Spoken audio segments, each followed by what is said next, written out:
After we got married, Ryan Taylor went behind my back and cheated like mad. On my birthday, he even brought his mistress home, got wasted, and kicked me and my 8-month pregnant belly until I died. At the hospital, he spat at me and laughed. Bitch, you should have died with your stupid parents. Serves you right. Reborn, I collected the smoking hot evidence of his affairs and waited until the night he would have beaten me to death. This time, I'm going to ruin him. Late at night, I was stretched out on the living room sofa, legs crossed, listening to Ryan Taylor groan with Madeline stone naked and entwined as they ranted at me. Rachel Foster, you bitch, how dare you watch? You're shameless. You should have died with your lousy parents. I told you from the start I only married you for half your family's estate. When your father died, I got what I wanted. You're useless to me now. Get out and sign the divorce, don't waste my time.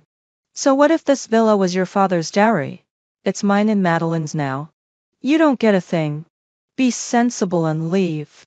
Even though it was my father who left this house for me, what did that matter? They treated it like their prize. When I calmly said, divorce? Fine, tomorrow works, they both went wild. They snatched the cake from my hands. You're sensible. Give us the cake, Madeline, undry and eat it tonight. And you, get out of the way. Don't spoil our fun. They swaggered into the bedroom and slammed the door. And soon the room filled with obscene moans. Hee, Ryan, I want to have 100 kids with you after we're married.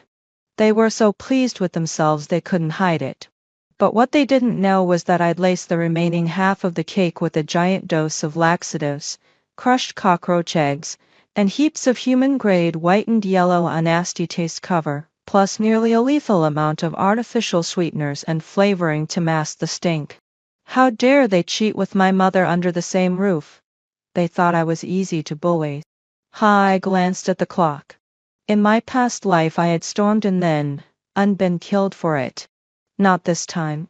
I hadn't touched him for 6 months while I gathered proof that would bury him. Tonight, he would fall. I filled a big basin with cold water in the bathroom, grabbed the toilet plunger, and smeared it thoroughly with every disgusting thing I could collect, regurgitated mess, bile, vomit. I held my breath against the stench and drubbed the gross mixture onto the rubber cup until it was good and nasty. Then I kicked the bedroom door open, flipped back the duvet to drench the pair, and they screamed. Ah! Rachel Foster. What are you doing? Ryan, help! She's crazy, she's lost it. You bitch, you wanna fight? I'll kill you, bitch. While they were reeling, I swung the plunger and slapped Madeline across the jaw. So hard she flew a meter and curled up trembling in the corner.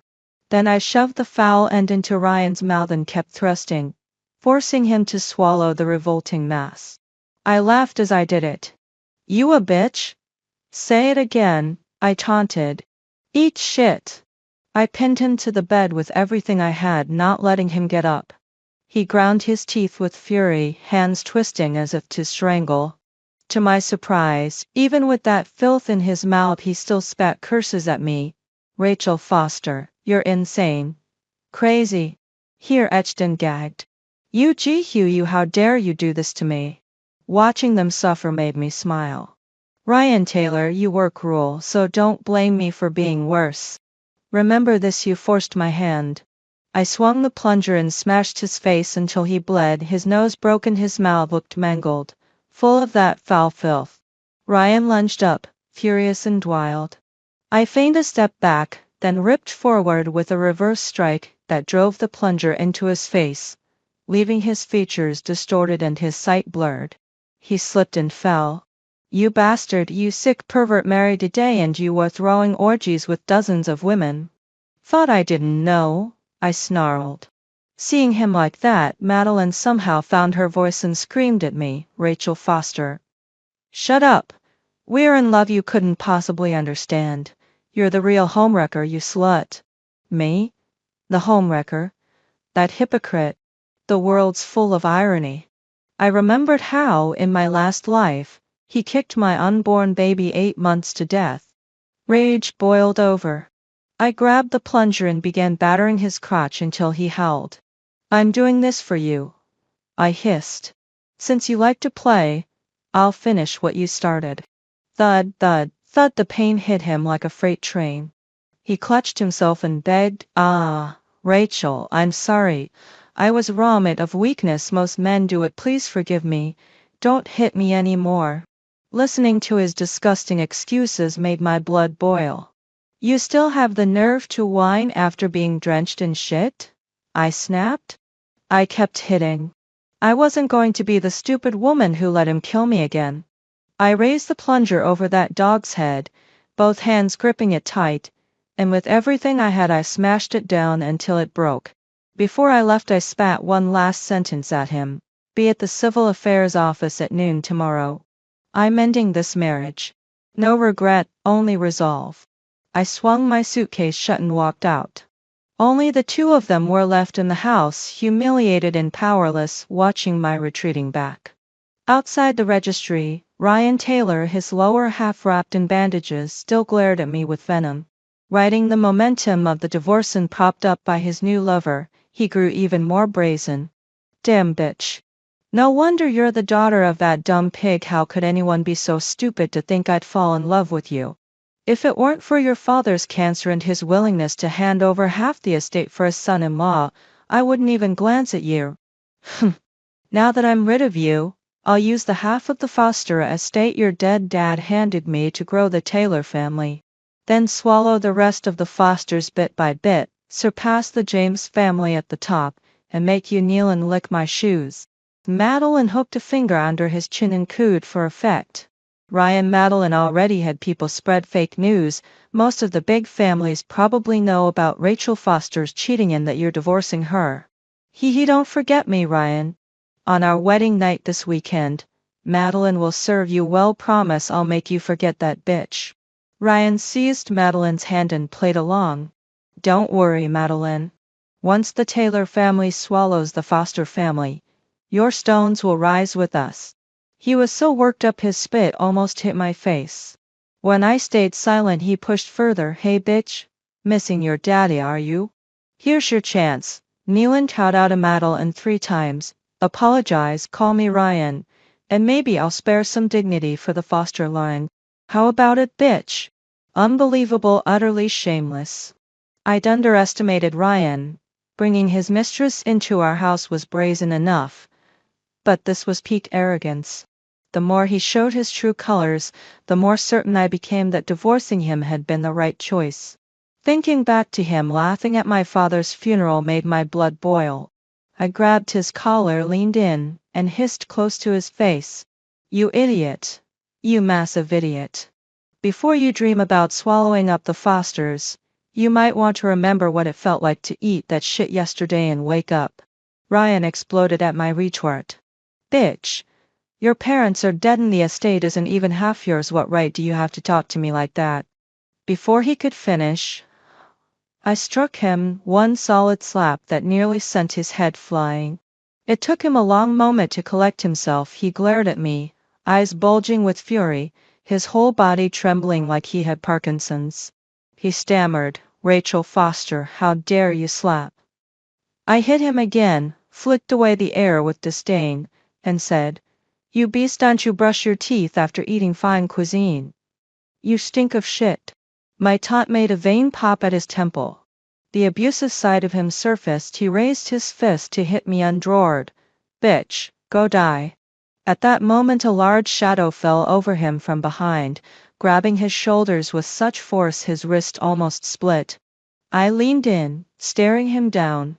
Ryan Taylor, do you really think the Foster family is easy to bully? Meet Chris, my father's personal bodyguard. He's a retired heavyweight boxer, nationally ranked. Dare touch me and you know what will happen. Ryan looked wary but tried to shrug Chris Anderson off, still spitting venom. Rachel Foster, who do you think you are? I'm the Taylor heir. How dare you threaten me with a bodyguard? Last night, and those 2 slaps just now, I remember everything. You little bitch, even if someone's protecting you now, remember. This weekend is my wedding with Madeline. I'm my grandfather's 80th. Half your family will turn their backs on you and come to us. When they sign on with the Taylors for fat paychecks, the Foster family will fall. Just wait, bitch.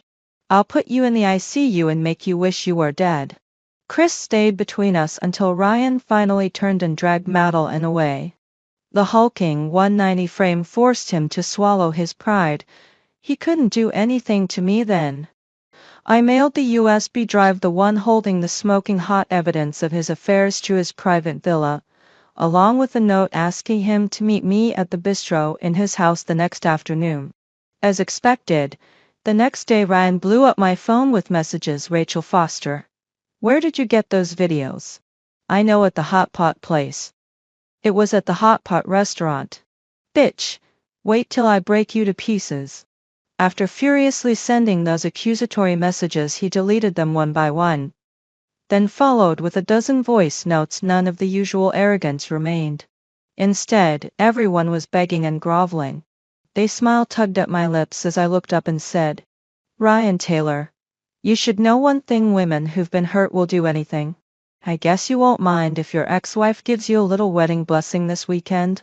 In my last life, you ruined me so badly. This time I'll make you see exactly what I can do. I closed the chat. My phone pinged with a voice message from Brooklyn James, the eldest daughter of the James family. So, Rachel, what's the status now? I can already picture Ryan's face when he sees the USB, totally mortified. He cheated on you, served him right. Rachel, tell me if anything changes. I've hated that sperm-fueled jerk for ages.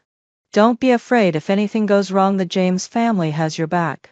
With our top attorneys and the evidence we've gathered, we'll lock Ryan Taylor up and get you the justice you deserve. After the voice note, she sent a string of laughing stickers. Brooklyn and I grew up together. We were the same kind of person and stuck together from kindergarten through university. She's my best friend and the one person I trust besides my parents. She's always been protective, upbeat, and absurdly lucky. People call her a lucky charm, and I've been one of her beneficiaries. So when it came to this plan to make Ryan pay, I couldn't have done it without her. I exhaled, adjusted my mood, and replied, Don't worry, lucky sis. With you around, nothing will go wrong. I won't go easy on him. Prison is guaranteed, but first he'll pay a price. By the way, Brooklyn, your birthday's coming up, right? After I clean up this mess, I'll take you and the other girls out properly. She answered cheerfully. Haha. Thanks in advance, Rachel. Save the birthday talk for later. I sent the contracts to reclaim the Foster assets yesterday. Don't forget to print them. The other girls and I are waiting for good news. And that slut Madeline's been spreading rumors around the circles. I'll try to control the damage here. Talk later. I smiled and tapped back. Thanks. Talk soon. I hadn't wanted to drag Brooklyn into this. This was my war, but 20+ years of friendship is hard to refuse, and I trusted her. So I let her help. In my last life, on the night Ryan kicked me to death, he'd flashed a video on his phone to gloat. That's how I learned it. He had a habit of recording himself with other women. A month ago, following Brooklyn's plan, I arranged to meet Ryan at a hot pot restaurant downtown and told him Brooklyn and her boyfriend would be joining us. At that time, my father was still alive and the will that split half the Foster estate hadn't taken effect. So no matter how many affairs Ryan had, he wouldn't risk a public rupture while my father was alive. He acted obedient around me. That night was no exception. We made small talk and chose a table by the window on the 3rd floor. While Ryan went to the restroom, I managed to get his phone. Brooklyn's boyfriend stalled him in the men's room while Brooklyn took the real phone downstairs. When Ryan returned, Brooklyn came back up with a broken phone and said she'd help fix it for free. Ryan's phone was customized black diamonds in the back, so the case fit exactly, and looked unmistakable. He didn't suspect anything and agreed. He didn't know the cracked phone was a perfect replica I'd had made. His real phone stayed tucked in Brooklyn's bag the whole time. I knew his passcode, so I was able to pull the evidence right out of his photo album. I checked the time, slipped the paper contract Chris Anderson had given me into my bag, and walked straight to the restaurant where Ryan and I had planned to meet. He'd arrived early and, seeing me, theatrically pulled out my chair with that trademark fake smile.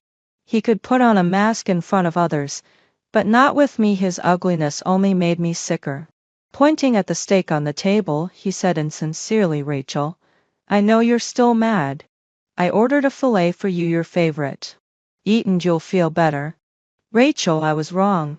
What I did was unforgivable. Since the divorce, I've learned to cherish you. You're the best woman I've ever known. Forgive me, okay? Hearing that made my stomach turn. He hurt me so badly. Did he really think a phony apology would make me forgive him? I snorted, eyes narrowing to knives. Ryan Taylor, you're not sorry. You're scared.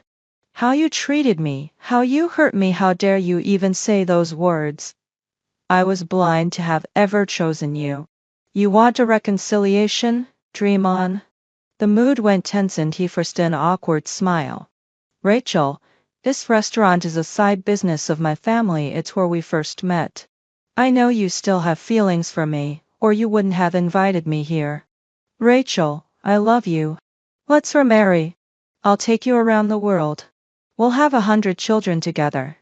As he spoke, he pulled a gift from his pocket, a custom purple necklace. Marry him? That animal actually wanted to marry me? I felt sick. Without even looking, I slapped the necklace across the table and stood. Ryan Taylor, do you think I called you here to beg for an apology? Don't pretend I don't know. If I didn't have the proof of your affairs, you wouldn't be acting so sweet to me. You gush love in that nauseating tone, yet you don't even know I hate purple or that I don't eat steak, and especially not medium rare. Do you think everyone's like you, driven by animal instincts, unable to control their lower half and craving raw meat? And I chose your restaurant only because it's where our story began, and so it should be where it ends. Having vented, I felt drained. I ripped open his fake mask and rested my hands on the table, panting. Then I pulled the few pages of transfer contracts from my bag and stared him down. Ryan Taylor, words are useless.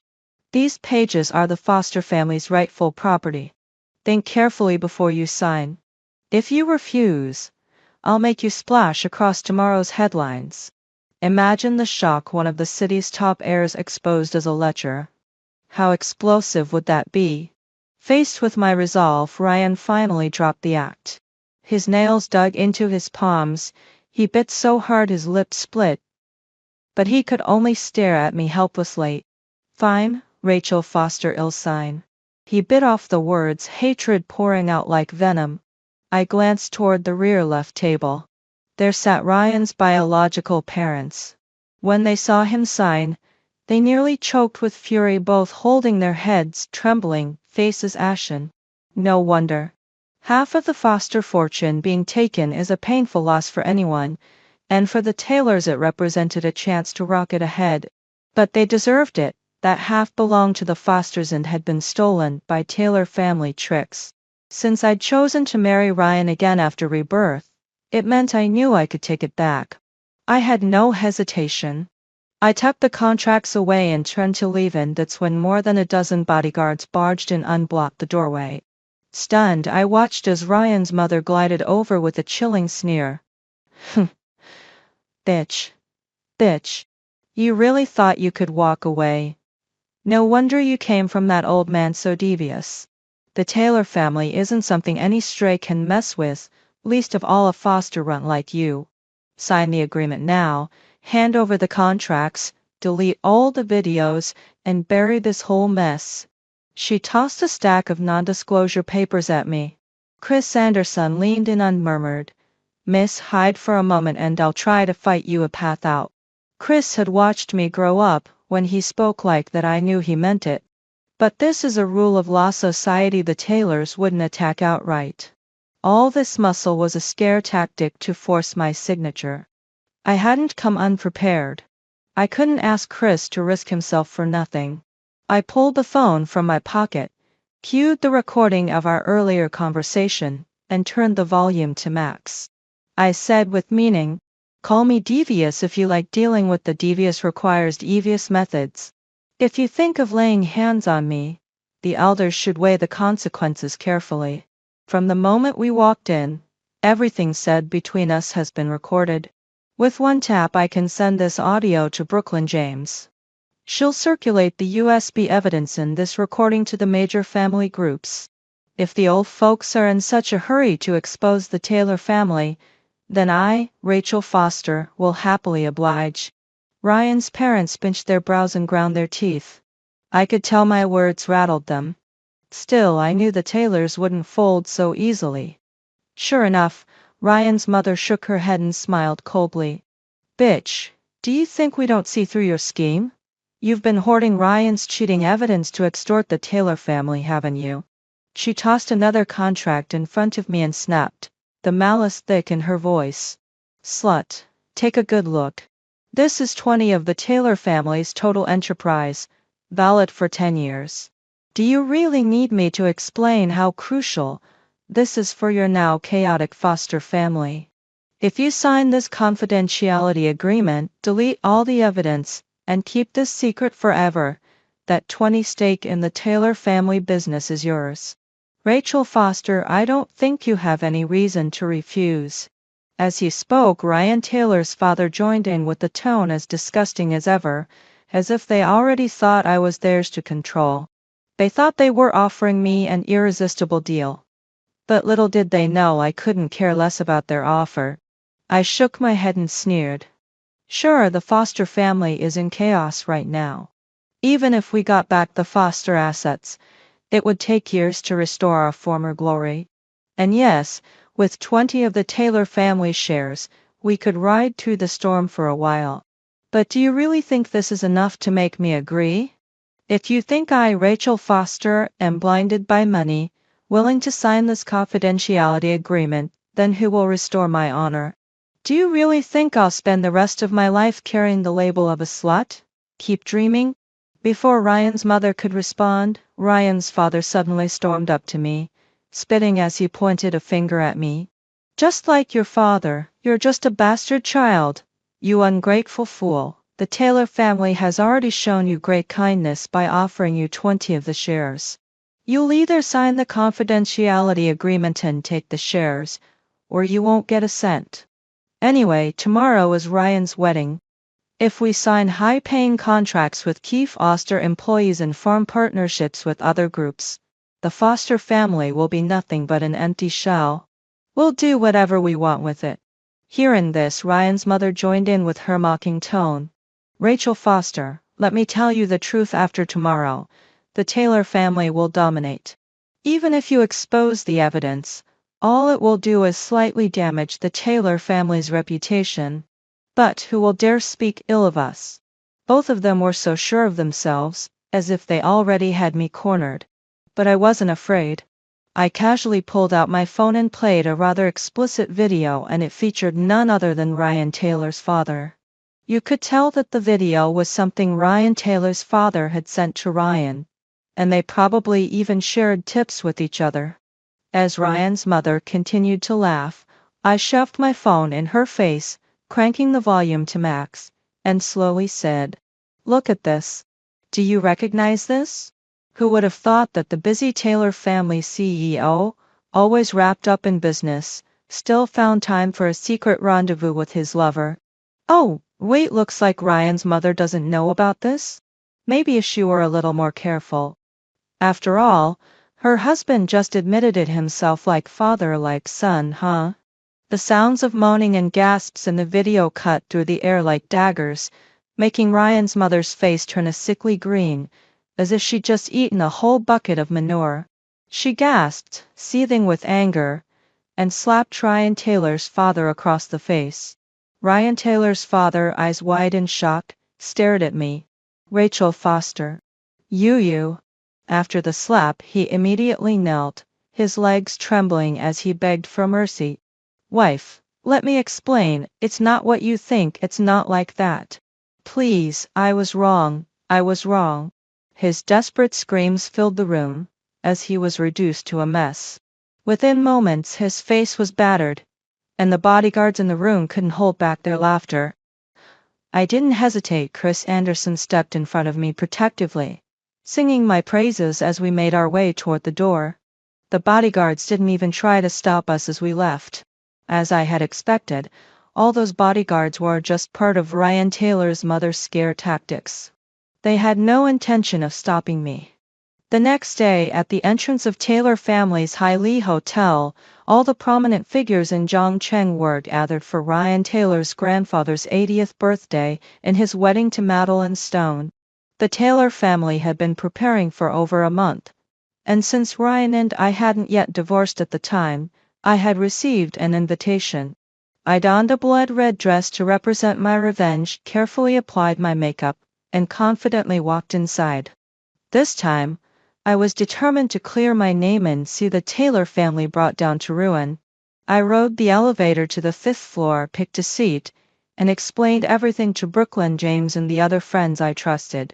However, they kept their distance, not wanting to be associated with me, and I didn't hold it against them. Only Brooklyn James sat with me, and without hesitation, she held my hand.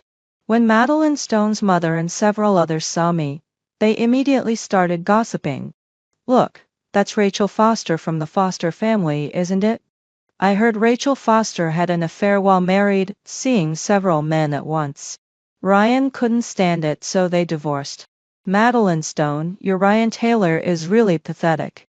He must have endured so much with this slut, and he probably had no choice but to divorce her.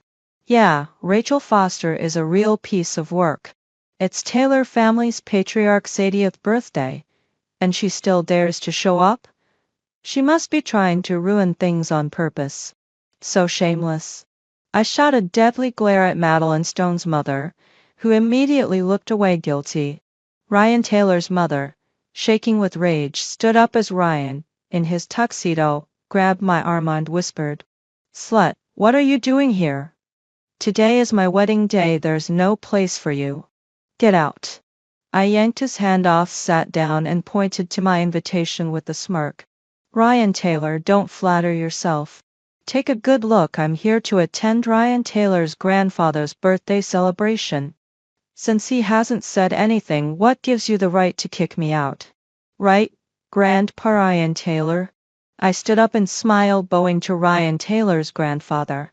He was the only one in the Taylor family who had ever treated me kindly. Before I divorced Ryan, I had always made time to take care of him. Even after the false rumors about me, his attitude toward me had never changed. A few days ago, he asked me about the rumors. I knew that no explanation would work, only proof could clear my name.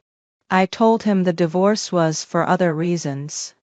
As I expected, Ryan Taylor's grandfather spoke up for me. "Ryan, don't make things worse. Rachel came for me to attend my birthday.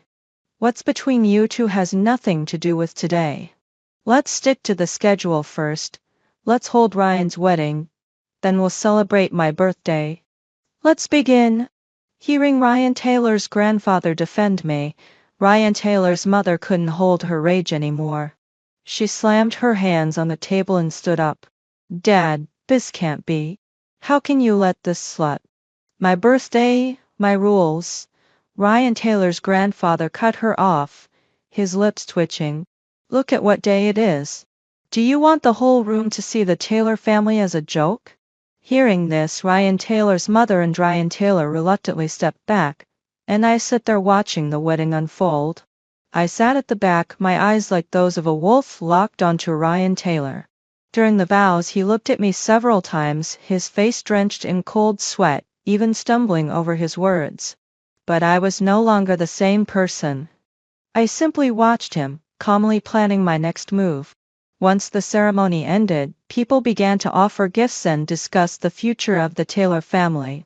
Several high-ranking members of the Foster family showed up, believing the Foster family was finished, already absorbed by the Taylor family. Little did they know, the Taylor family would soon be completely destroyed.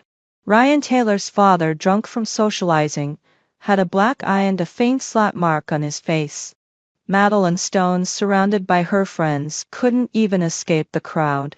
Before the birthday banquet began, and with few people noticing, I slowly walked over to Ryan Taylor's grandfather and, with a smile on my face, said in front of the Taylor family, "Grandpa Ryan Taylor, I remember you once sent me photos of your early entrepreneurial days. How about we show them on the big screen before the banquet starts, so everyone can admire your youthful vigor?" Ryan Taylor's grandfather agreed to my suggestion and turned to Ryan. "Rachel has a thoughtful idea. Ryan, go to my room and bring me my phone. Let's show these pictures to entertain the guests. It'll help with the Taylor family's business." Ryan shot me a glare, but since his grandfather had asked, he begrudgingly agreed. When he returned, his face was a little uneasy. "Grandpa, I couldn't find your phone in the room. Maybe you left it somewhere else?" As soon as he said this, I could see that he had figured out what I was up to. He must have guessed I had taken the phone, but what could he do? The Taylor family's reputation was already poor in the circle. If it weren't for his grandfather's name, they wouldn't have such a crowd today. Ryan Taylor's grandfather had told me before that, in his old age, he just wanted to enjoy a peaceful life and had stopped involving himself in the Taylor family's business years ago. However, Ryan Taylor's father and mother wanted to use Grandpa's reputation to their advantage. Even this birthday banquet was something Ryan Taylor's father had begged him to agree to. They had been hiding the truth from him to avoid upsetting him, knowing that he would cancel the event if he found out. If Ryan dared to tear the mask off, I would tell Grandpa the truth and see who would be the one to suffer in the end. I knelt in front of Grandpa Ryan Taylor and continued, "Grandpa, you once sent me these photos. Since the birthday banquet is about to start, why don't we use my phone to display them for the guests?" Grandpa Ryan Taylor, knowing well of his grandson's bad behavior, had always had a better relationship with me than with Ryan and his parents. He had only sent those pictures to me. He agreed to my request. Ryan Taylor, with a stiff face and looking like he was about to explode, instinctively muttered, "Grandpa, don't trust her, Rachel Foster is trying." Before he could finish, his mother elbowed him sharply, silencing him. Grandpa Ryan Taylor was momentarily confused and asked, "What's going on, Ryan? Why aren't you speaking?" Ryan, flustered, knocked over a champagne glass, spilling it on himself. Grandpa, visibly angry, said, "Ryan Taylor, what's the matter with you? Why are you so distracted? The banquet is about to start, and you want me to face all these old friends like this?" Ryan, now nervous, didn't dare say another word. Ryan Taylor's mother, being as crafty as ever, quickly pulled Grandpa aside. "Father, it's all Ryan's fault. He's just a little too excited about his wedding today. Please calm down. And your suit is dirty. Remember, there's an identical black one in the back. We still have time. Let me take you backstage to change before the banquet begins." Grandpa Ryan Taylor nodded, and Ryan Taylor's mother gave Ryan a subtle look, clearly trying to separate us. I couldn't help but admire her ability to think on her feet, but she was making a huge mistake if she thought she could stop me. Ryan Taylor, now grinning with arrogance, sneered at me. "Slut, hand over Grandpa Ryan Taylor's phone and yours right now. The contract hasn't been signed yet, and I won't let you succeed." "Slut, are you deaf? Hurry up and give me the phone. I'll let you stay for his sake, but if you don't, I'll throw you out and see what you can do." Hearing this, I smiled lightly and, with a swift motion, stomped my stiletto heel on his foot. The pain made his face turn crimson, and he almost burst into tears. I could tell he had split a nail from the force. Just as Grandpa Ryan Taylor was about to head backstage, I quickly urged Brooklyn James over the phone, cutting the call short after half an hour. No more than 3 seconds later, Brooklyn James appeared, holding Grandpa's identical black suit and blocking both of them with a bright smile. "Hello, Grandpa Ryan Taylor. Madeline saw your suit was dirty, and she couldn't get away, so she asked me to bring you a fresh one before the banquet begins." Brooklyn James helped Grandpa change into the new suit, and he was quite pleased.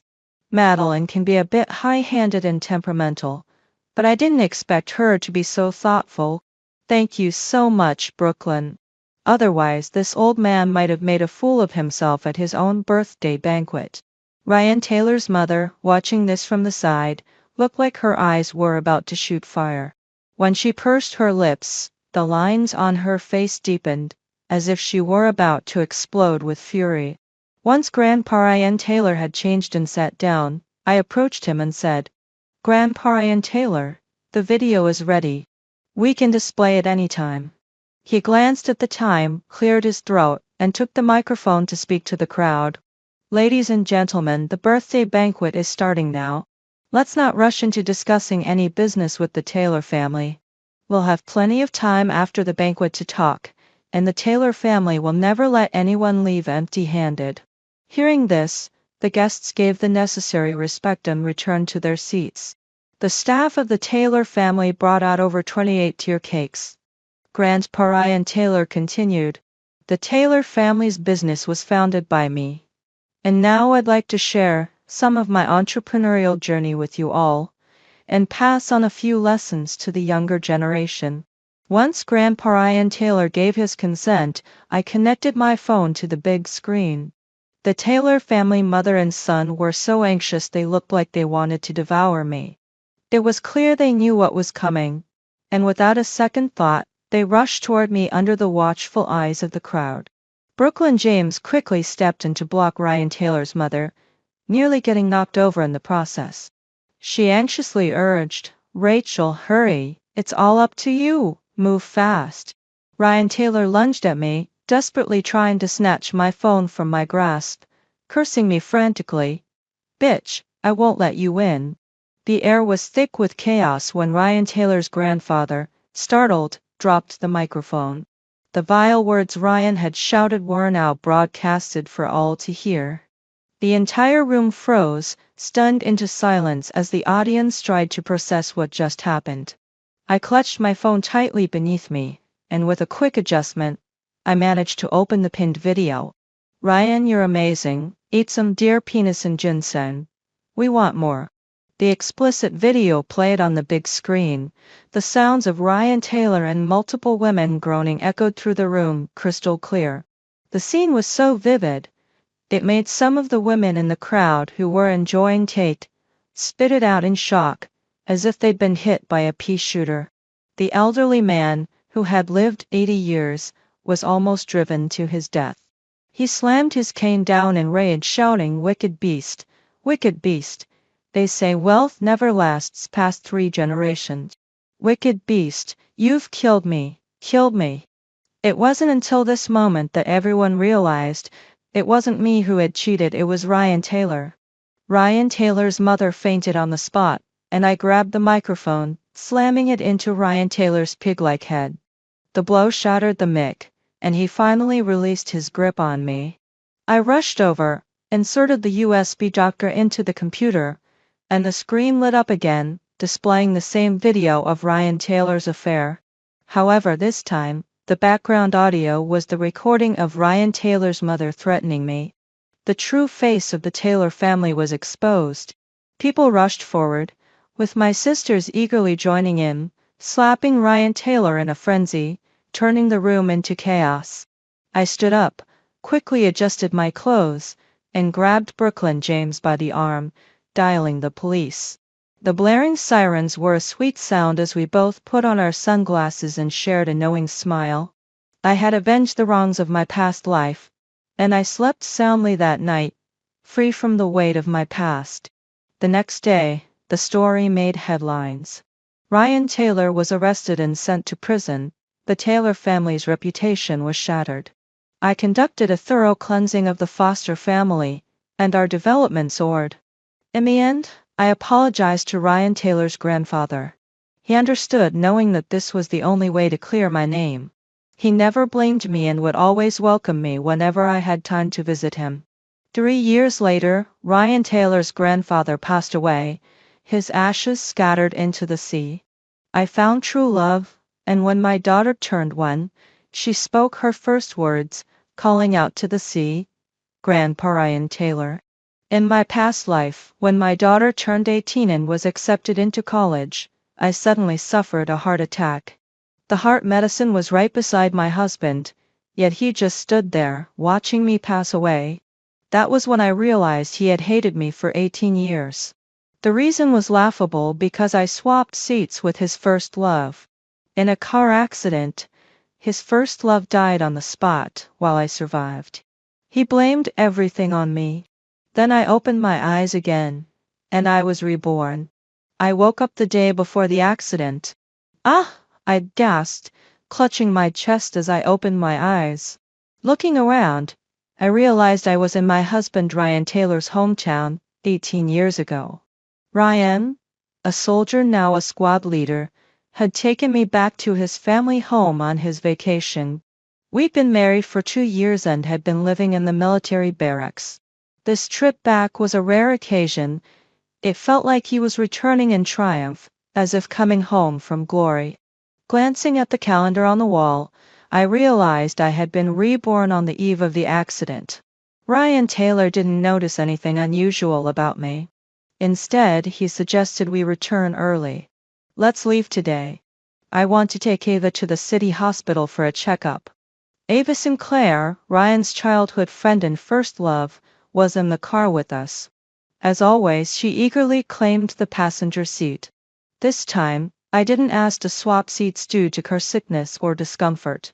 Ryan, however, acted obsessively, repeatedly insisting Ava fasten her seatbelt. I was puzzled by his behavior. Could he have also been reborn? In my past life, when the vehicle hit the tunnel wall, Ava, sitting in the back seat, had been thrown out of the car because she wasn't wearing a seatbelt, dying instantly. I kept my doubts to myself and lowered my eyes. Sweetheart, I think I should ride with Matthew Scott. His car's back seat is spacious, and I'm not feeling well. I was pregnant, so this request was reasonable. Ryan, almost as if he had forgotten about me, gave a cold nod. Samantha, Ryan and Ava grew up together. Though we all thought, don't take it the wrong way, they're just like siblings now. Matthew Scott started making excuses for Ryan Taylor when he saw my frown. In my previous life I had been fooled by Ryan's sweet words, thinking that he only saw Ava as a sister. Despite the doubts, I never questioned it. This time, though, it didn't matter. Ryan Taylor drove ahead, and to my surprise, disaster struck again. The tunnel collapsed prematurely. Ryan Taylor swerved the car, narrowly avoiding the wall. There was a loud crash. Our car wasn't so lucky. The front collided with the rear of the car in front. Matthew Scott panicked, slammed on the brakes, but my head still hit the door, blood pouring down. Uncle, do we have a first aid kit? Ryan Taylor was frantically pulling Ava Sinclair out of the car.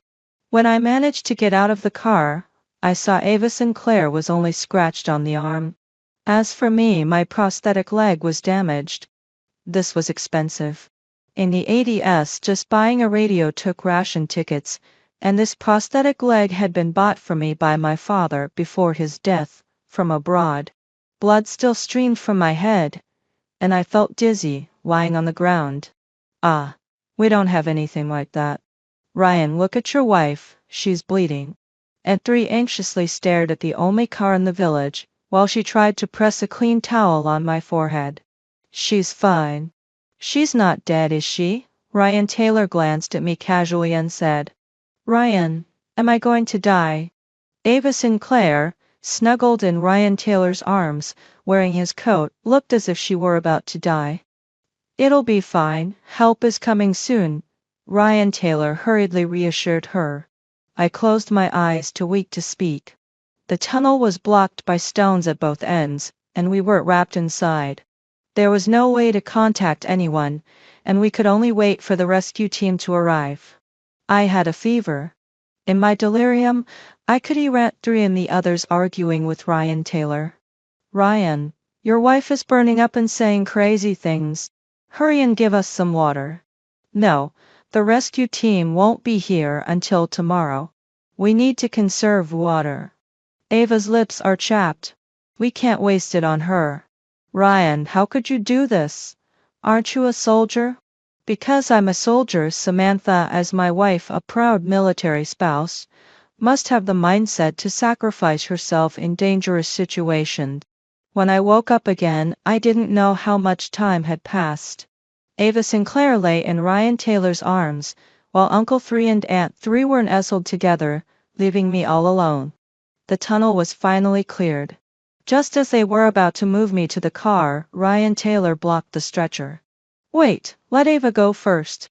Squad leader Ryan, it's raining heavily outside and the road is rough. Your wife is seriously ill and pregnant.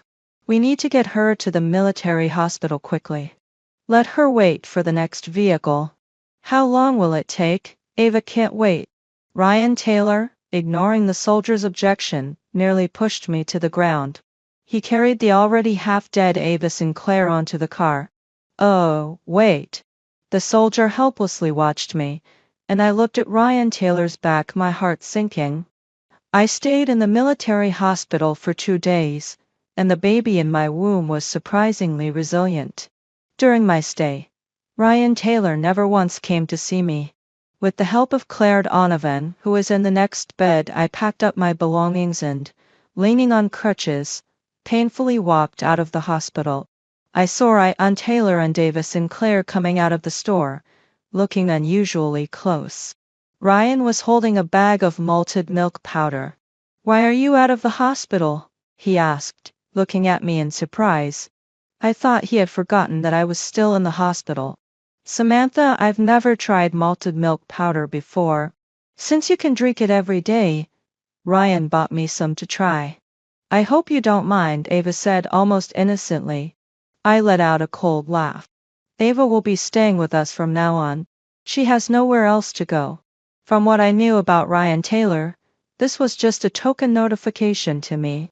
Ryan seemed surprised that I didn't cry or cause a scene. For a moment, he looked like he wanted to say something, but the words got caught in his throat. Don't go home yet. Go buy some groceries or something, and we'll throw a welcome dinner for Ava. Ava Sinclair had already been living with us for 2 days, and now he wanted to throw a welcome dinner. Wasn't that a bit ridiculous? Oh, Ryan, how could you not be considerate of your wife? She's just out of the hospital, and now you're being so nice to your cousin. Claire Donovan, who had been watching from the side, spoke up loudly. Ryan blushed awkwardly. My prosthetic leg isn't fixed yet. I can't go, I refused, expressionless. I should be the one cooking for Ryan and my cousin, Ava Sinclair said, playing the dutiful wife. I didn't have time to argue with Ryan Taylor or compete with Ava Sinclair for his attention. I looked at the calendar. There were only 3 months until this year's college entrance exams. I wanted a divorce from Ryan Taylor, but now wasn't the time. My father had passed away, and I had no job. Without support, I would be left with nothing after a divorce. I wanted to take the college entrance exams and change my fate. Though the exams had been reinstated 5 years ago, there were a limited number of spots for society members. Getting into university would not only raise my social status, but would also ensure a bright future. Back then, university graduates were guaranteed job placements. I didn't want to end up like in my past life, staying at home while Ryan Taylor looked down on me, an invalid woman living off him. Fortunately, due to new policies, military families were entitled to 1 college entrance exam quota. When I got home, I ate quietly, unstudied quietly. Ava Sinclair, as if she couldn't stand my calmness, purposely twirled in front of me in a red dress. Samantha, do you think I look good in this? Ryan bought it for me. Samantha, don't get the wrong idea. Ryan noticed I didn't have many new clothes. It looks good. I'm full, I interrupted her, flaunting, standing up and leaving the table. Samantha, what are you looking at? Ava Sinclair wasn't ready to give up and followed me, asking a question she already knew the answer to. I'm preparing for the entrance exam, I said without looking up. Ava Sinclair stared at me for a while before finally leaving. As for my attitude toward Ava Sinclair and Ryan Taylor, I chose to ignore them. When I bought a college exam reference book, Ryan Taylor couldn't hold himself back any longer. Samantha Gray, what are you doing again? Just because I didn't visit you when you were in the hospital. The military's been so busy, how would I have time? No matter how hard you study, you won't pass. He swept the book off the table to the ground, speaking indignantly. I looked at him amused. I had served him and his first love day in and day out without complaint, and studied in my spare time. What more did he want? The country encourages us to study and take the university entrance exams. Why are you so angry that I'm being diligent? Ryan Taylor stammered, unable to argue. Samantha, I want to take the entrance exam this year too. I only graduated from middle school, but I used to teach kids in the village, so I can definitely pass, Ava Sinclair said softly. Right, there's only one quota per family. Instead of wasting it on you, why not give it to Ava? Ryan Taylor said firmly, ignoring my expression. With the exam fast approaching, I couldn't let my efforts go to waste. The quota is mine. You can't do this. I'm a squad leader, you're a family member. This quota is given to me by the military, and I can give it to whoever I want. Ava wants to become a teacher. You won't pass. You're useless. Don't stop, Ava. He kept talking about Ava, belittling me with every word. Ava Sinclair was intentionally trying to steal what was mine. I had already told Ryan Taylor that I wanted to go to medical school. What he didn't know was that before my disability I had also been a soldier. If it weren't for that accident, I would have already entered the military academy and never retired. You don't know, do you? Ryan has already given me the exam registration form, Ava Sinclair said smugly, waving the form in front of my face. Fury rose within me as I looked at Ryan Taylor, realizing he had stolen my registration form without me noticing. Give it back. I lunged at Ava Sinclair. She hid behind Ryan Taylor, and he shoved me roughly. My back slammed into the corner of the table, and I crouched down in pain. Stop pretending. Go buy the groceries. Tonight, Ava wants to have fish. Ryan Taylor, why are you doing this to me? I clutched my growing belly and finally couldn't hold it in anymore. After 2 months of being reborn, I broke down in tears. Ryan Taylor acted like he didn't hear me crying, walking out of the room as if nothing had happened. Ava Sinclair cast a mocking glance at me before following him out. After that confrontation, Ryan Taylor seemed to be worried I would interfere with Ava Sinclair's studying. He moved her into the neighboring apartment. He not only gave my books and notes to Ava Sinclair but also restricted my movements. Claiming I needed to rest during my pregnancy, he locked me up. I knew he was guilty, afraid I would report him to his superiors. I cried and begged him to let me out, but Ryan Taylor remained unmoved. Samantha Gray, after Ava finishes the entrance exams, I'll let you out. Anyway, your belly's getting big, just stay at home and rest. In that moment, my hatred for Ryan Taylor surpassed the pain I had felt in my past life when I learned the truth. In my past life he had hated me for 18 years because of Ava Sinclair. Now, he was ruining my future for her. He sent someone to bring me meals every day but never returned home. Finally I escaped. Wearing pajamas, disheveled, and limping, I stormed into the political commissar's office. Uncle Chris, help me, I want a divorce from Ryan Taylor. Chris Anderson looked at my disheveled state and hurriedly told me to sit down, asking for the reason. Samantha, you're months pregnant, your child will be born soon. What's going on with Ryan? He's been flirting with Ava Sinclair every day, doesn't care about me. And now he wants to take my college exam quota and give it to her. He's afraid I'll report him, so he locked me up. My dad really wanted me to go to university and continue my studies. But because of my leg, Uncle Chris, please help me. I cried as I explained the injustice from both this life and my past. What? Ryan Taylor dared to treat you like that? I'll go confront him. He's gone too far. Chris Anderson pounded his chest, promising to help me take the exam and go to university. As for the divorce, the military was different from the civilian world. It required approval from the organization. He never expected Ryan Taylor to be so malicious and still insisted on trying to convince us to work things out, with the attitude that it's better to preserve a marriage than to tear it apart. But I was resolute. Uncle Chris, is this Samantha Gray? At that moment, I noticed a young man sitting on the other side. I didn't know him, but he seemed to know me. After I had cried enough, I awkwardly left. Just as I stepped out, I overheard Uncle Chris introducing me to him. "Ah, Michael, this is Daniel Wilson's daughter, formerly a soldier, a nurse at the military hospital. If it weren't for that accident." I stayed in the military guest house that Uncle Chris arranged for me. 3 days later, Ryan Taylor came to find me. "Learn it a few tricks, huh, Samantha Gray? Here, take this. Let's see what you can do with it." Ryan Taylor slapped the exam registration form onto my face. I was overjoyed, clutching the form tightly in my hands. Ryan Taylor's expression was dark. Clearly he had been scolded by Uncle Chris. He hadn't expected that I had connections within the military. My father was the head cook in the kitchen unit. He wasn't a high-ranking officer, but he had served in the military for over 20 years. If not for his sudden heart attack, he could have become a quartermaster. Back when Ryan Taylor was still a low-ranking soldier, it was because he wanted to marry me that my father swallowed his pride and reached out to his old leaders for help, giving Ryan a chance.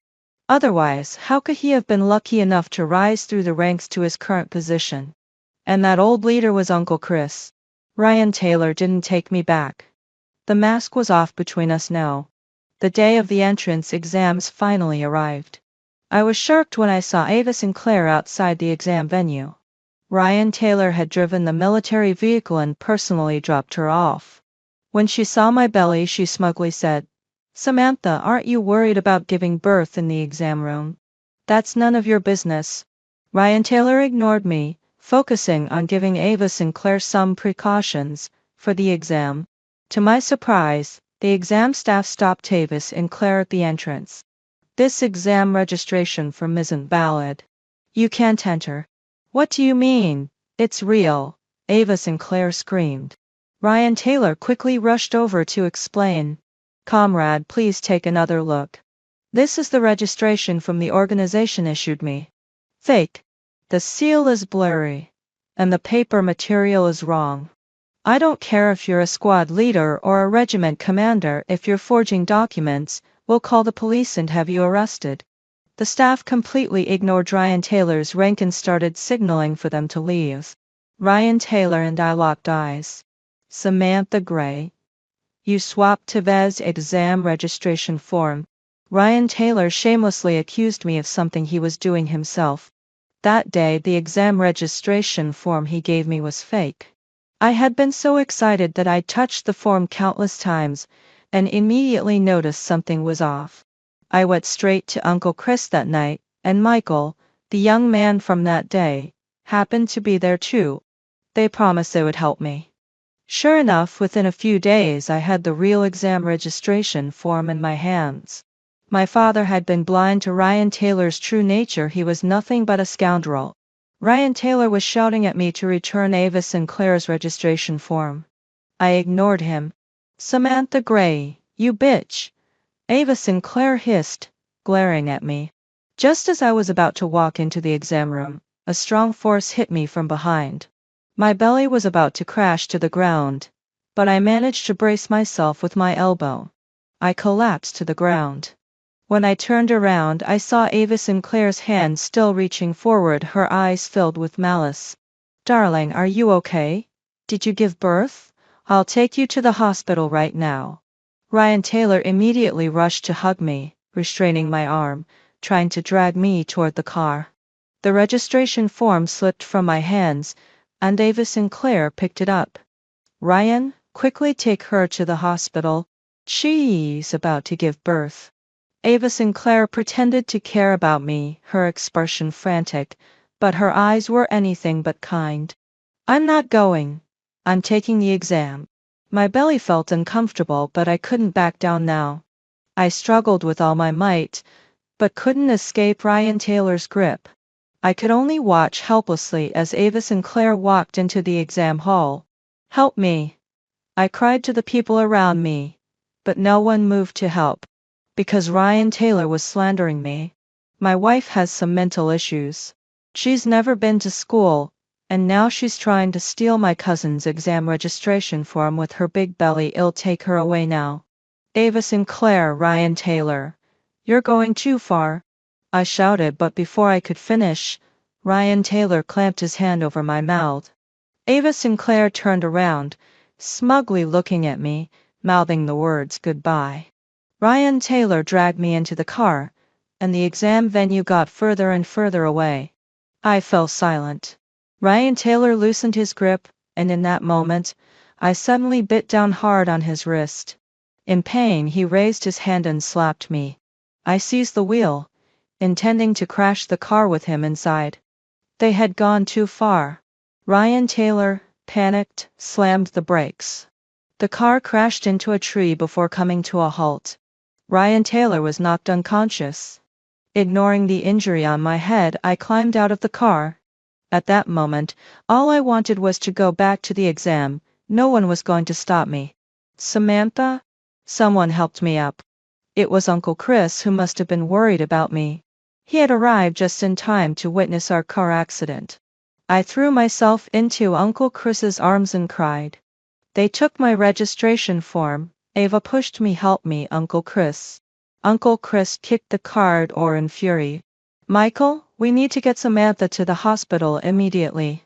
Uncle Chris called out to the young man Michael, who had been with us. "No, I want to take the exam." I had completely lost it, not caring about anything else, even my daughter inside me. "Let her go, Uncle Chris."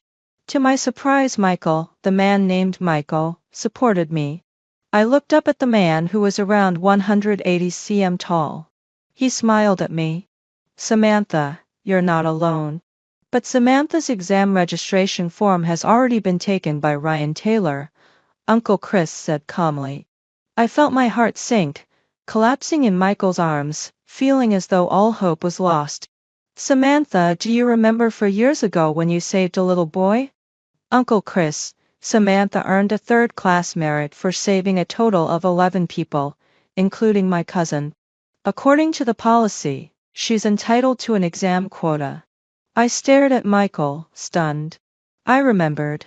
When I was 17, I joined the military and worked as a nurse in the military hospital, growing up while balancing my studies. At the age of 20, I went with the troops to a disaster zone to provide aid after an earthquake.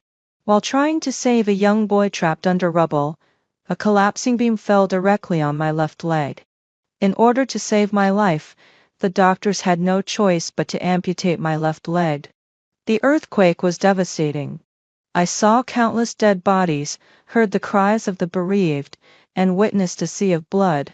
It deeply shook me. The surgery was successful, but I was left with a disability. At that time, neither I nor anyone else knew that I had developed post-traumatic stress disorder (PTSD). After losing my leg, I struggled to recover, unable to live a normal life or work. My future seemed bleak. My father's comrade suggested that he arrange for me to take a desk job in the logistics division of the military. But my father, afraid I wouldn't be able to handle it and wouldn't be able to contribute to the troops, rejected their kind offer, even though I had been awarded military honors. So I returned home to rest and recover. To help me get over my depression and to ensure I had someone to care for me after my father passed, my father arranged a matchmaking session for me. That's when Ryan Taylor entered my life. At the time, Ryan Taylor was just a low-ranking soldier from a family of poor farmers with excellent background checks. He was very enthusiastic toward me. He was simple, honest, and hardworking, and didn't mind my disability. He swore to my father that he would protect me and love me for the rest of his life. Who would have thought it was all a lie? He had someone he was still in love with, his first love, Ava Sinclair. Right, we can't let the hero bleed and shed tears. But I need to report to higher-ups and prepare some documents. I'm afraid time will be tight. Uncle Chris suddenly understood, his words pulling me back from my thoughts. "I'm already prepared." It was just insurance, but who would have thought Ryan Taylor could be this despicable? Michael smiled and took out a red-headed document in the situation report with a seal. I looked at the recovered exam registration form in disbelief. I never expected this person to help me so much. Samantha, let's go take the exam. I wish you all the best and hope you succeed. They split up. Uncle Chris sent a soldier to take the unconscious Ryan Taylor to the hospital. Then, we arrived at the exam venue just 2 minutes before the exam started. I gently touched my belly and began the exam smoothly. After finishing the exam, I lost consciousness. When I woke up, 2 days had passed. Uncle Chris and Michael came to visit me frequently. Samantha, the doctor says your baby is in danger. This is too risky. You could wait until next year to take the exam. Uncle Chris hesitated, wanting to say more but holding back. At the time, I truly thought I had no chance, which is why I went all in. But now that I think about it, I don't regret my decision. I want a divorce from Ryan Taylor. Uncle Chris. Seeing the determination in my eyes, Uncle Chris nodded. Samantha, I'll make sure you get justice. I've watched you grow up. You're an injured veteran and the organization values your situation. Wait for my news. That bastard Ryan Taylor. Uncle Chris couldn't help but curse. He and Michael had already sent people to investigate what Ryan Taylor had done after bringing Ava Sinclair back and how he treated me during the exam. Our neighbors in the military family area, along with Claire Donovan, could testify. He had been spending all his time with Ava Sinclair. The rumors about his affair were unfounded. Through Uncle Chris, I learned that Michael's full name was Michael Evans. He wasn't just from the capital, but also a graduate of a military academy. Only 3 years older than me, he was now a regimental commander sent down to train, with a much higher rank than Ryan Taylor. He was truly a promising young man. Michael Evans brought me lots of milk powder and canned food. Thank you, Regimental Commander Michael. I looked at him with gratitude as I lay in bed. Just call me Michael.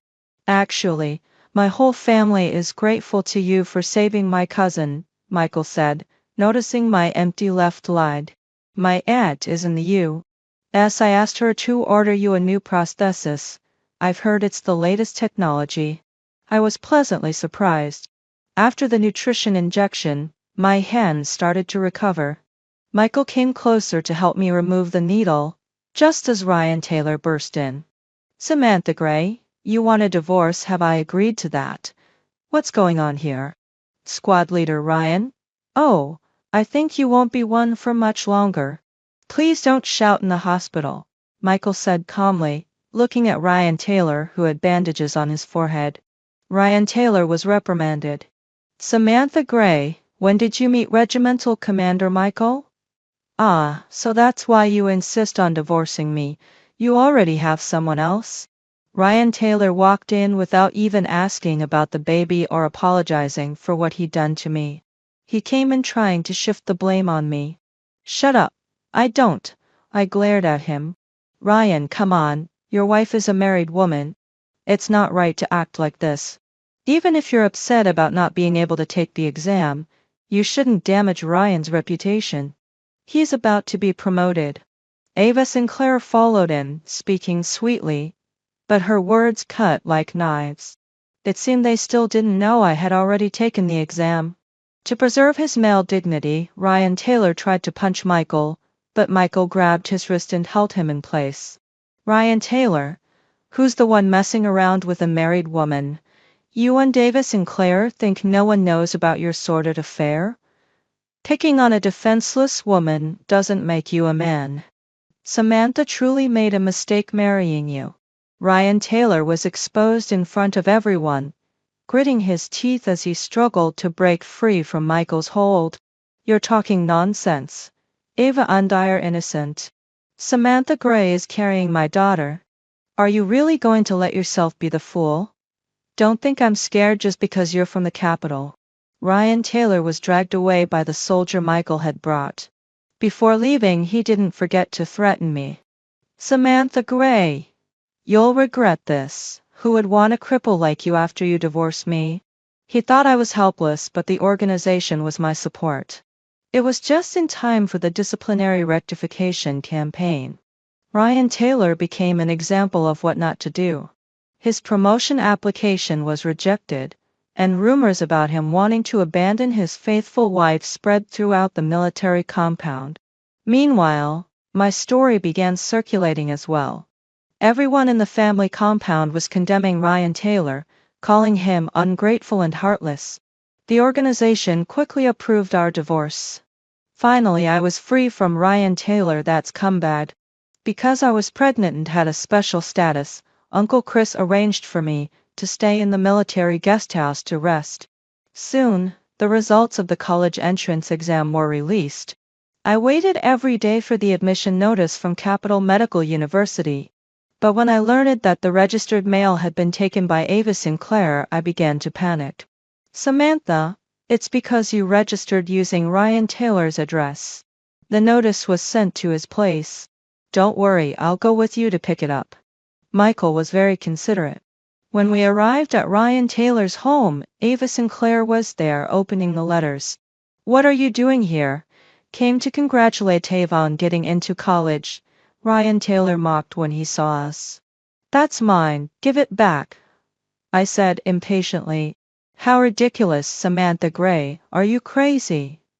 I'm the one who got into college, Ava Sinclair said smugly as she tore open the letter and read aloud. Dear Samantha Gray, congratulations. As she read on, her voice grew quieter, her eyes widening in disbelief. How could it be Samantha Gray? There must be a mistake. This is my admission letter. Ava Sinclair flipped through the letter, glaring at me with murderous intent. Her hand was clearly about to tear the admission letter apart. Don't. I guessed what she was about to do, but due to my physical condition, I couldn't stop her. With a loud bang, Michael kicked Ava Sinclair's wrist forcefully, knocking the letter aside. Ah, Ava Sinclair screamed, clutching her wrist, falling to her knees like a pig being slaughtered. Ryan Taylor glared at Michael. Michael Evans, what do you think you're doing? You're a soldier. How dare you hit a civilian? I've been disgusted by you two adulterers for a long time, Michael said, pushing me back and drubbing his fist. Without another word, he charged at Ryan Taylor and gave him a punch right in the face. Our military should not have scum like you. If you have any sense, you should retire quickly. Michael threw 2 punches at Ryan Taylor, leaving him dazed. 1 punch for Samantha, 1 for her father. Michael knew my past. My father had treated Ryan Taylor like his own son, mentoring him, helping him, all because he wanted Ryan to be good to me. But after my father passed away, Ryan Taylor began to bully me without restraint. Ryan Taylor staggered back, his eyes bloodshot, and began to fight back against Michael. The sounds of the fight drew the attention of the guards. We were all taken in for questioning. Outside the office, I looked at Michael, whose lip was injured, and asked cautiously, Michael, you're the leader. Will hitting Ryan Taylor cause any trouble? The military is strict with discipline. Won't this affect your future? You're helping me, but I'll explain everything to the organization. It's fine. What's the big deal? A lowly squad leader my dad is. Before Michael could finish, Uncle Chris slapped him across the face. Who told you to act first? Do you even know your position? Michael obediently lowered his head to listen. With my repeated explanations and Uncle Chris's mediation, Michael was only given a warning and ordered to write a 1,000-word reflection. The punishment wasn't severe. The real difference was that Ryan Taylor was dismissed from the military. Later I learned that Michael had another trick up his sleeve. He had invited Ava Sinclair's husband to the military compound. Ava Sinclair had run away from home, and she hadn't had time to divorce her husband.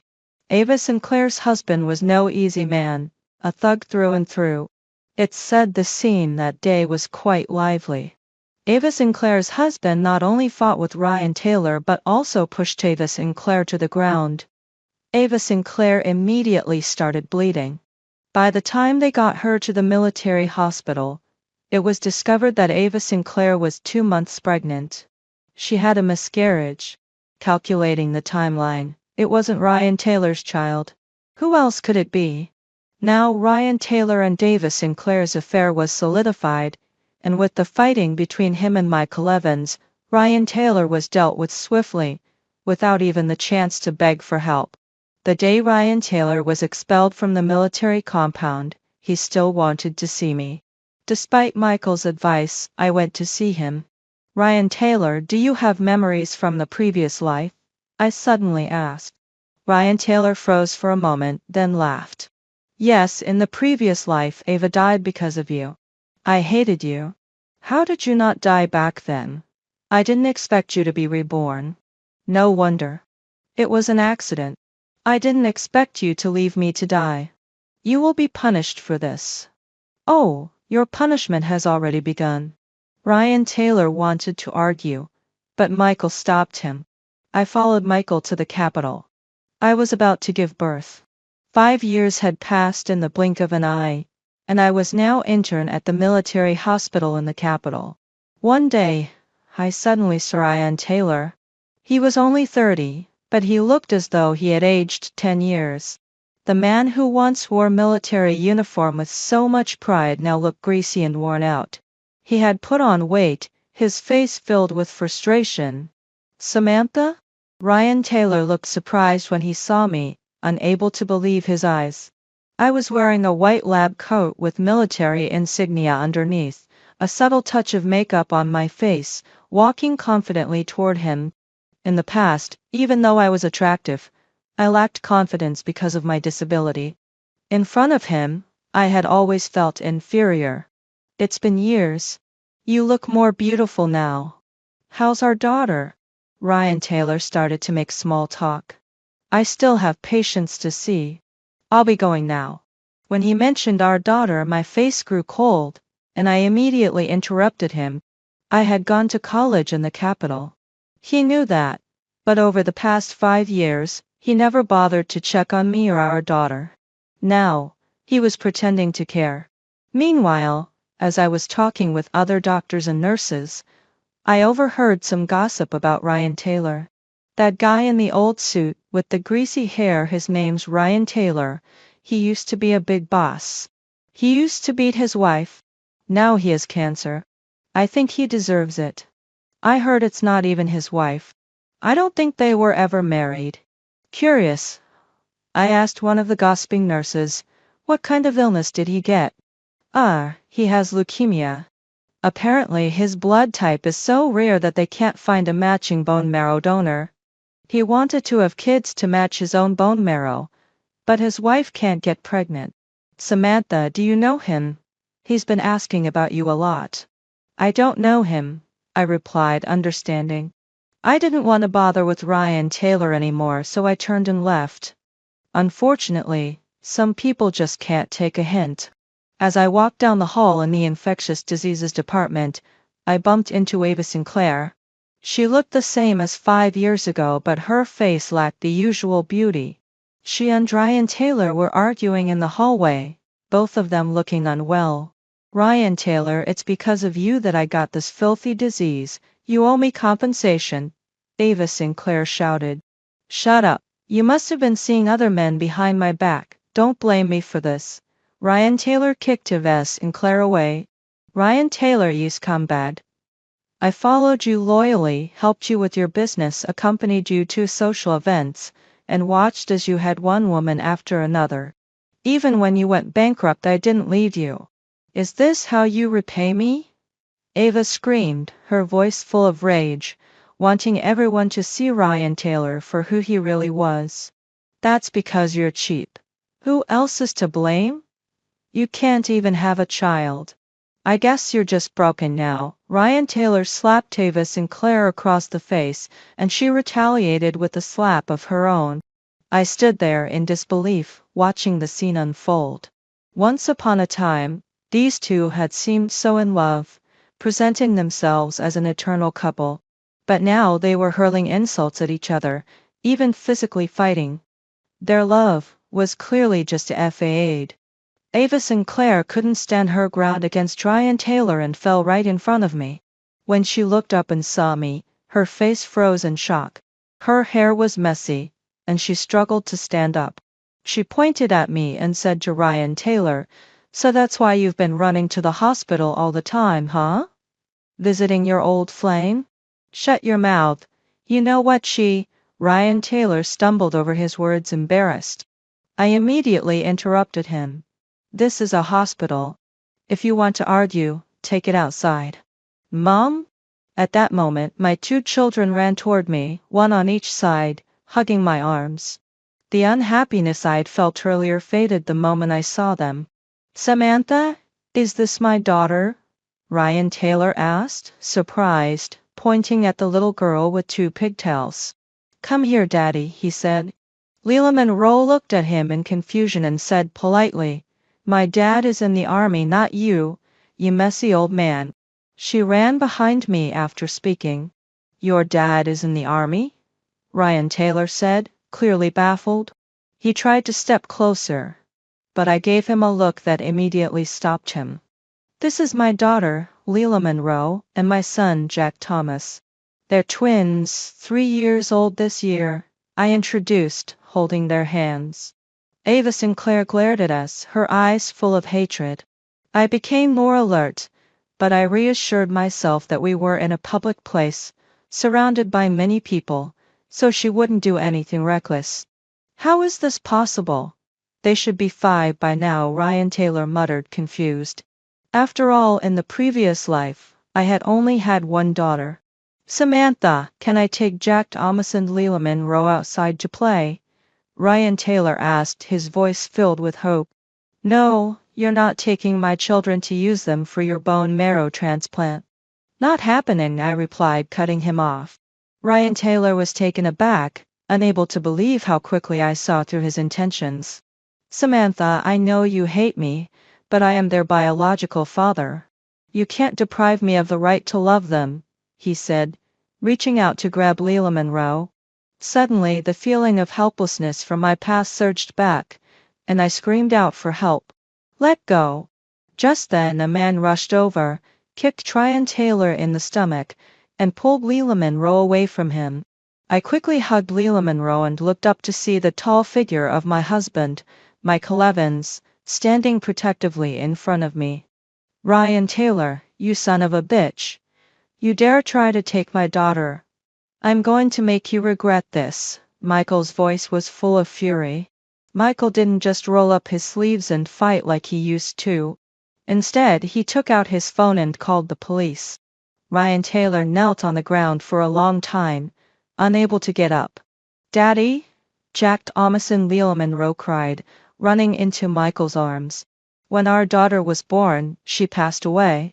Later, I married Michael," I said, holding Michael's arm and feeling a sense of relief as I looked at the stunned faces of Ryan Taylor and Ava Sinclair.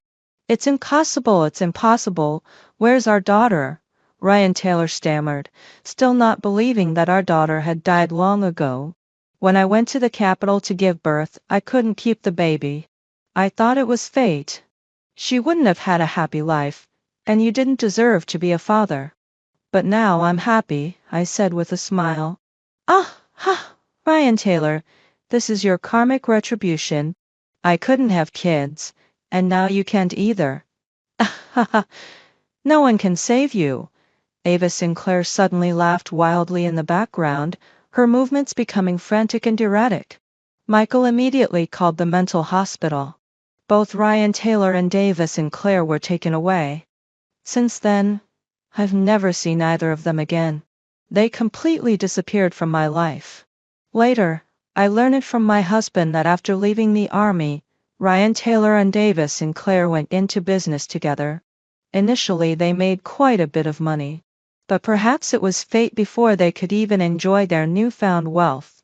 Their business collapsed, and all the money they had accumulated was soon squandered away. Ryan Taylor and Ava Sinclair's relationship wasn't as strong as I had once imagined. They quickly grew tired of each other, blaming one another. All that remained between them was selfishness and manipulation. Ava Sinclair was diagnosed with HIV, And Ryan Taylor didn't escape the same fate. Ryan Taylor came to the capital's military hospital specifically to find me. He was hoping to get our daughter to donate bone marrow to him. But his well-laid plans failed miserably. Our daughter didn't, as in the past life, grow up healthy and strong. I can only say that it was karmic retribution. Ryan Taylor, suffering from both leukemia and HIV, soon passed away. As for me, my life of happiness continued.